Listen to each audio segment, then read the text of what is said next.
What's up, y'all? You're watching Union Minded. I'm your host, Eric, and I want to wish a happy Labor Day to every working person who happens to glance upon this video.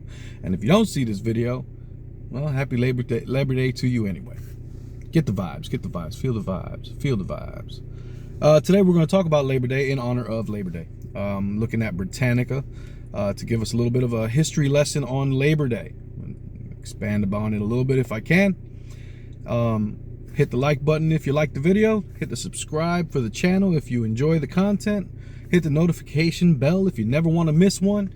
And drop a comment if you feel like you have something to say. I'd appreciate it. Thank you. And without further ado, let's take a look. Labor Day. In the United States and Canada, it's a holiday. It's first Monday of September, honoring workers and recognizing their contributions to society. Let it be known that nothing in society happens without you and I. Labor does everything. Capital doesn't exist without labor. Keep that in mind. In many other countries, May Day serves a similar purpose. May Day, for those of you who don't know, is the International Workers' Day, which is kind of like the real Labor Day. And it actually, May Day is significant in America. We'll get to it about why, but it was a major labor event on May 1st. They call it May Day. It's like International Solidarity Day. Look it up. Labor Day is celebrated on Monday, September 5th, 2022. That's today. In the United States, Peter J. McGuire, a union leader who had founded the United Brotherhood of Carpenters in 1881, is generally given credit for the idea of Labor Day. In 1882, he suggested to the Central Labor Union of New York that there be a celebration honoring American workers. On September 5th, some 10,000 workers under the sponsorship of the Knights of Labor held a parade in New York City. The Knights of Labor are significant because back then there were two real labor movements. It was the AFL, which was the skilled trades, and then the Knights of Labor was every worker. They wanted to organize all workers. And you should note, the labor movement really didn't gain significant traction and influence until those two groups decided to follow the same ambition and organize everybody and be inclusive rather than exclusive, because the AFL back then in the 1880s was an exclusive club.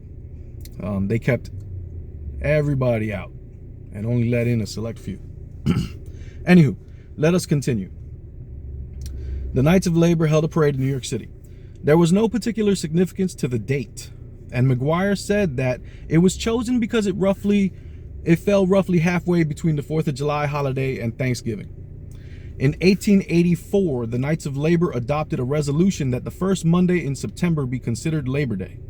The idea quickly spread, and by the following year, Labor Day celebrations were being held in a number of states. Oregon became the first state in 1887 to grant legal status to the holiday, although the state initially celebrated it on the first Saturday in June. That same year, Colorado, New York, Massachusetts, and New Jersey established the holiday on the first Monday in September, and other states soon followed. In 1894, the Pullman strike in Illinois, as well as a series of unemployed worker riots on May Day in Cleveland, prompted U.S. President Grover Cleveland to propose a bill that would make Labor Day a national public holiday. The bill, which was crafted in part to deflect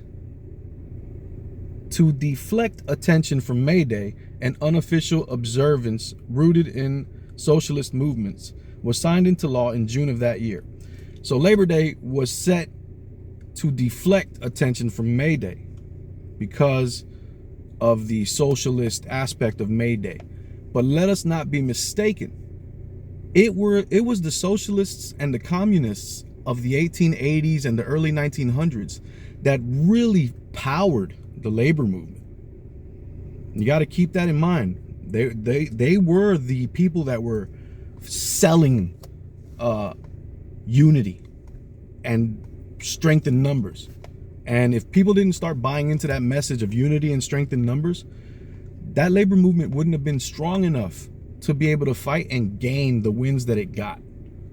in a lot of ways, the move away from a lot of those ideals is one of the reasons for the weakening of the labor movement. All right, let's get back to the article though. Over the years, particularly as the influence of unions waned, the significance of Labor Day in the United States changed. For many people, it became an end of summer celebration and a long weekend for family get-togethers. At the same time, it has continued to be celebrated with parades and speeches as well as political rallies. And the day is sometimes the official kickoff date for national political campaigns. In Canada, the first parades of workers were held in 1872 in Ottawa and Toronto. And later in that year, the law making labor unions illegal was repealed. McGuire was invited to speak at the celebration in 1882. In 1894, Parliament officially recognized the holiday in Canada. Most other countries honor workers on May Day. The day was a major holiday in communist countries, and it continues to be important where left-wing political parties and labor movements wield influence. Keep in mind, we're still sitting on the PRO Act. You know what I mean?